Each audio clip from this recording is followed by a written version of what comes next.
Yesterday, we ran a story on the German-Canadian agreement around critical minerals, and there was also kind of a little sidebar announcement around LNG discussions.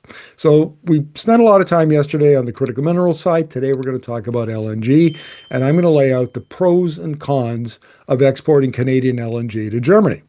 So basically, what they agreed to do is that the Canada will begin structured talks, as they say, with German buyers for LNG.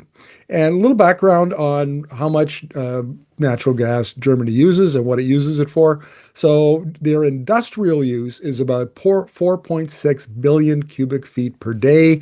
That's roughly half, a little less than half of what Alberta produces in a day. 30% of that goes for feedstock for chemicals and fertilizers. Process heat and in heavy industry takes another 50%, and on-site power and combined heat and power takes another 20%. Now, this has been a big issue after the Russian invasion of Ukraine because prices have gone up and German industry has suffered from those high prices. There's been a lot of talk about deindustrialization, and industry has either moved or closed its stores because of energy costs. So you can see why, in the short term, certainly, Germany would want more access to more gas. And prices have come down. They're not as high as they once were, but they're still apparently about double what they were prior to the Russian invasion of Ukraine. So here's some interesting thoughts from Tim Hodgson, who is the Minister of Natural Resources, essentially Canada's energy minister, and formerly a partner of Mark Carney's at Goldman Sachs. So Tim Hodgson is a wheeler dealer. They brought him in because he does deals. That's his reputation, and he's a Bay Street guy. Okay. So this is what he says. There seems to be a desire on the part of Germany to buy our natural gas. Unlike the previous Canadian government, which closed the door to LNG exports, Prime Minister Carney's government has opened it. If the demand is here and the infrastructure is built, Canada will deliver. Now, that was in a reported by the Financial Post today. And the primary port they're talking about for Germany, if they're going to export Canadian LNG, would be in Montreal, Port of Montreal, and they would have to invest heavily in the port to create the infrastructure to export LNG. The other port that's being considered is possibly the Port of Churchill, which is not far from where I grew up in northern Manitoba. I'm I'm skeptical of that one because the running a pipeline or a pipeline over Muskeg is a daunting technical task and would be very expensive, but we'll see where that goes.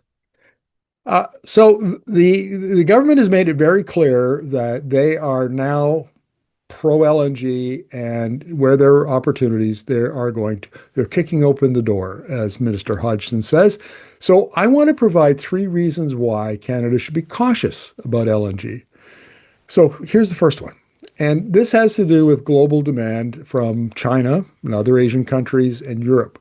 They're rapidly electrifying the demand side. We spend a lot of time talking about wind and solar, hydro and nuclear. We want to clean up the power sectors, right?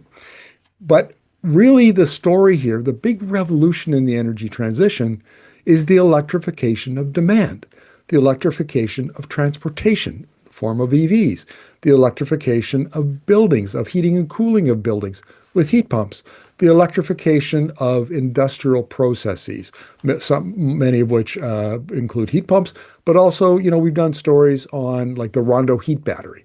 In fact, we've done 2 or 3 heat batteries. So you can now do industrial heat, certainly at low temperature and perhaps up to medium temperature, using electricity, using electric technologies. So the key question here to frame this debate, this conversation, is will the electrification of China's sort of Asian economies and the European economy cause LNG, natural gas use to decline after 2030? If it declines at a considerable rate, then LNG demand will go down.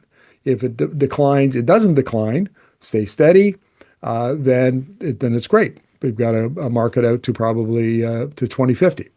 So here's an expert that I interviewed. Her name is Anne-Sophie Corbeau, and she's the former head of BP's gas division, and she's now currently a global research scholar at the Center on Global Energy Policy at Columbia University's School of International and Public Affairs, recognized expert on natural gas. And I've interviewed her 3 or 4 times, and her focus is on the uncertainty.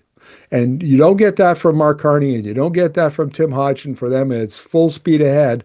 But Anne-Sophie Corbeau and other experts I've interviewed say, hold on a second, there are major error bars here. It could go this way, but it could go this way, and demand could go down. So here's what she said in an email to me. I think the big mistake that everyone is making is thinking that Chinese future LNG demand is one very precise quantity over the future. I disagree. It could end up being much lower. And her point is that a lot of the Chinese gas is used in the power sector and in the industry sector. And if China undertakes a policy, which it apparently has, of electrifying those sectors in order to displace the importation of hydrocarbons, oil and gas, in order to save that spending that foreign currency, then China's LNG demand could go way down. And last year, the LNG imports were about $40 billion US, and the oil imports were $325 billion US. You can understand why China would do this. And other Asian countries have the same thing. Malaysia has got a formal policy, government policy, that it wants to electrify in order to stop gas and oil imports. So that's kind of the reason number one. Now, look, I've got some graphs here I want to show you. And this one is on from the International Energy Agency, and it is I think it came from their World Energy Outlook 2024. And it's about global LNG trade and forecasting out to 2050. Now, have a good look at this graph. Everything looks rosy out to 2030. The problem is in 2026, 2027, there's a huge surge of supply coming primarily from Qatar and the United States. So if you look at, according to the IEA, the global LNG market is going to be in surplus. There's going to be a glut of LNG, which means low prices, out to 2040. And now I should explain the three scenarios. STEPS is kind of a business as usual conservative case. APS is the middle case, and net zero is the most aggressive case. Even under the STEPS, looking at this, I would say if the IEA is right, LNG is maybe a risky bet for Canada. But I've looked at the APS scenarios for oil in different countries and at the global level, the IEA does. And I'm inclined to go with the middle case. And if you look at that curve. I mean, starting around 2035, it's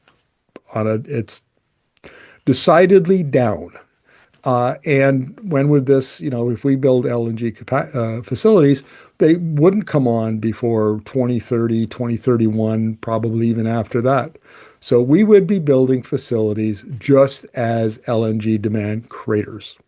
That doesn't seem like a very smart thing to do.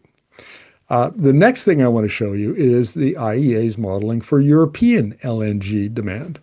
So this one, same three scenarios, and follow basically the same three general trends as you see elsewhere, except maybe the STEPS is a little more conservative. And there's a reason for that. I mean, this is important to understand what the Russian invasion of Ukraine did to Europe's thinking about energy.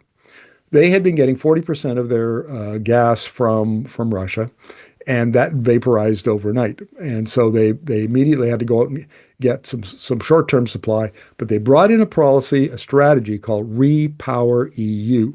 And it had three parts. One, find other sources of gas, LNG, uh, then enact energy efficiency, so you use less energy, and three, electrify much quicker than they had expected. So they've been busy building, wind farms and solar farms and installing battery storage and as fast as they can. And the IEA thinks that, that electrification strategy will probably really kick in around 2035. Same problem with the global demand. So that's Europe as a whole. Now, Germany is the biggest economy in Europe, and it has the strongest industrial base. So it might be reasonably expected that Germany its gas demand might last longer than Europe as a whole. So here is the graph that the IEA modeling for LNG imports from Germany. And lo and behold, even in the steps, it peaks at 2035 and then goes down, but doesn't go down a lot. But then the APS scenario, which I think is more likely in most cases, is peaks in 2030, and from then until 2050, it's a downward trajectory. So this is modeling. And modeling gets adjusted all the time and forecasts change because, could have a war, we could have new technology, could have change in policy, all kinds of things that can affect this. But here's the thing. All I'm asking for is that we start saying, you know what? There's a con side to this argument. Because all we hear is the steady drumbeat from the oil and gas industry and its supporters like Premier Danielle Smith and all of the trade associations, all of the think tanks, like Fraser Institute, McDonald Laurier Institute, they're all over the place saying, rah, rah, rah, LNG. And there is some very credible modeling out there showing that maybe we shouldn't be so enthusiastic. Maybe we should be more cautious. So in any kind of major undertaking, it pays to look at both the pros and the cons. And I think in this case, the cons for LNG demand, both in Germany, both in Europe, and at the global level, pause for thought.